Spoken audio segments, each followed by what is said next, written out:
Organizations, educational institutions, and healthcare systems across the nation and here in the Brazos Valley were confused and concerned yesterday when a memo from President Donald Trump said it would temporarily halt federal grants and loans. A federal judge blocked it minutes before it was supposed to go into effect yesterday. But today, the Trump administration rescinded the original memo after mounting legal challenges and public backlash. And while those who rely on federal funding are relieved, the fear of potentially losing funding is still there. Lillian Kosh is in studio with us tonight after speaking with several organizations about the turmoil happening behind the scenes. Lily?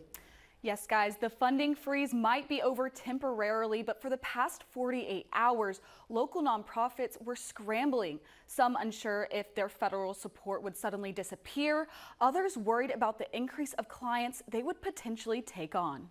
We had no idea what to think. The Sexual Assault Resource Center relies on funding for 70% of their operations, and when faced with the possibility of that funding vanishing, it was all hands on deck yesterday. The way it sounded initially, we could lose funding that day, and so it was very stressful. When the Office of Budget and Management sent out a vague memo detailing the temporary pause of funds, the president and CEO of United Way says she might have had to cut more than half of her staff. When we found out in the news, we were first a little confused because we didn't know how that would impact our programs and know what we do here at United Way. And at first we didn't think it would be a big deal. And then we started to look at it closer. And while the executive order's goal was to make sure federal funding aligns with President Trump's policies, an unintended consequence was not only pausing funds for essential services, but overwhelming other organizations with more clients.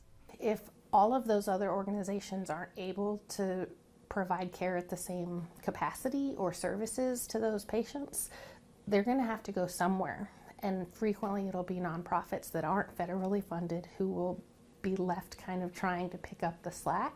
While the federal fund pause isn't happening now, it was a preview of what could eventually come. Obviously, this administration is going to take a top to bottom look at spending, and we have to be prepared for all possibilities.